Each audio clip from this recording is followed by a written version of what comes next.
Hello and welcome. Welcome to our next snap. I'm very happy to see you all and thank you for joining me. My name is Irina Ryshkova and I'm your nonprofit auditor. For those of you who do not know who I am a CPA in California and have a small practice where we serve nonprofit organizations. Over the years, I noticed that nonprofit organizations do need a lot of help and guidance to navigate challenging world of audit and sometimes accounting. Therefore, I started these snaps videos to help nonprofit with some of those topics. Friendly reminder, these videos are not authoritative. If your nonprofit have any specific questions or need any specific guidance, please either contact me or your finance team or auditor. Thank you so much and let's start. Today's topic, why audit or why assurance services. What do I mean by saying assurance?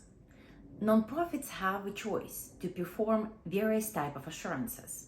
Nonprofits can perform audit or review or compilation.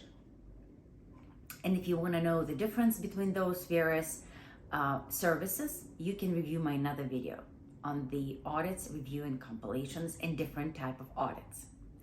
But let's just talk about why nonprofits decide to do audits. One of very common misconceptions in nonprofit world that unless nonprofit is large, big, and complicated, you do not need an audit. And that's not correct. We serve a lot of nonprofits, some of them are very small. And complexity of nonprofit is not directly correlates with the amount of revenue. Some nonprofit organizations can have quite substantial amount of revenue, but can be very simple in operation. For example, a lot of foundations that do not do program work can be very easy from the auditor standpoint. And some nonprofit organizations, even though they have a small amount of revenue, but they have a very different streams of revenue, such as government support. They can have contributions from individuals and foundations and corporations. They can have a lot of various events. They can have earned revenue through special events, and they can have investment returns. All of these different streams and can add complexity to the audit or various assurances. Therefore, as we established, nonprofits' decision of the nonprofit whether to have an audit should not depend on the revenue size or complexity of the operations. Then why nonprofit would decide to do an audit? First and foremost, it's bylaws. Nonprofits are regulated by their own bylaws. And some nonprofits, when established, they do put in their bylaws that they have to do an audit, either annual or semi-annual or whatever periodic it could be once every 5 years. And that also nonprofits can identify the event when nonprofit needs to have an audit. For example, they would say if nonprofit reach X amount of dollars of revenue, or as I mentioned before, periodically. But if it is incorporated in bylaws, nonprofit have to adhere bylaw. And as an auditor, I would say that it's a very good protection that nonprofit can have when establishing itself nonprofit, to have this clause in their bylaws. This way, they can ensure some accountability and transparency for the organization for future years. So, number one, a nonprofit can have it defined in their bylaws.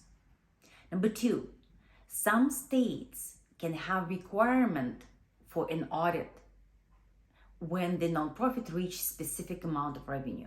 For example, in California Nonprofit Integrity Act of 2001 has this requirement when nonprofit have to have an audit done if the revenue reaches $2 million. Other states, such as New York, also have requirements, but their thresholds are different. Therefore, it's responsibility of the board to make sure that nonprofit adhere this requirement. If nonprofit does not file with the Attorney General, typically with the state, the audit, they will receive a letter from the government agency saying that they need to file an audit, they need to perform an audit. So that's a state requirement. A third requirement is the board responsibility and oversight. Each board member has a fiduciary duty to the organization. Fiduciary duty is one of the highest duties that member can have. It means that the board members have to put their interest of the nonprofit in front before any other interests. And fiduciary responsibility means also that each member, collectively and individually, responsible to make sure that the donors' supports are spent properly, that organization report correct amounts to their tax filing forms and in their reports to the public. Therefore, it's a very effective tool for each board member to be protected by hiring and performing independent audit. Independent audit provides that extra level of oversight that's so necessary for each nonprofit and for board overall for board members. Make sure that there's independent oversight how nonprofit operates. It shows a great transparency and responsibility from the board and shows to donors that board and nonprofit operates clearly and adheres to laws and regulations. So that's number 3. It's as a protective tool to board members and individually and collectively.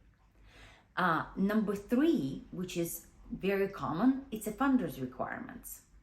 For example, a lot of donors, when they do give substantial grants, they require a nonprofit to perform either review or audit.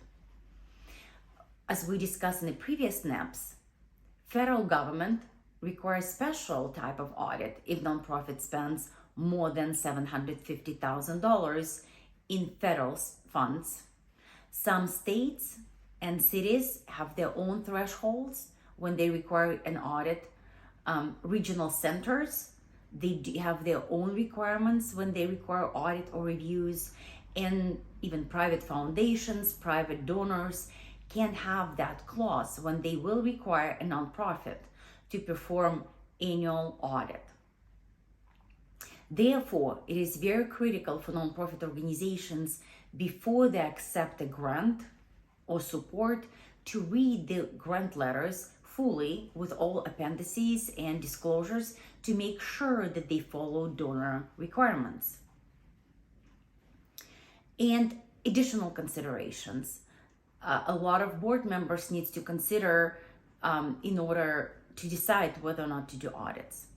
Even though financial audits do not design to assess effectiveness of the organization's internal policies and procedures, internal controls, during the audit, auditors are required to understand the organization procedures around cash disbursements, cash receipts, which is expenses, revenue, payroll, and other audit areas.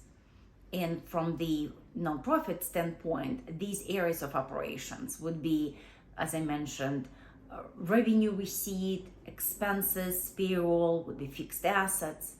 So when auditors learn understanding of the organization's internal controls, we as auditors, we see the areas that do not design properly or effectively. We see the areas for improvements, and we see where the areas potentially errors can happen or happened. Therefore, at the end of the audit, we do issue the letter of recommendations. And that letter, we communicate with the board and the management where we believe the organization can improve their systems of internal controls. Therefore, audit can serve as a wonderful tool for nonprofit organizations to improve their system of internal controls, to see what is the best practices right now and where they can make their policies better, more robust, and see where they can educate their accounting staff, their management staff, their board members, to help them to ensure that the nonprofit has a sustainable system that will that will help and assist nonprofit to grow and do more program work. The mission of nonprofit organizations is not to have a good accounting system and not good control system. However, good controls accounting system is fundamental. It's like a foundation for nonprofit to grow their operations.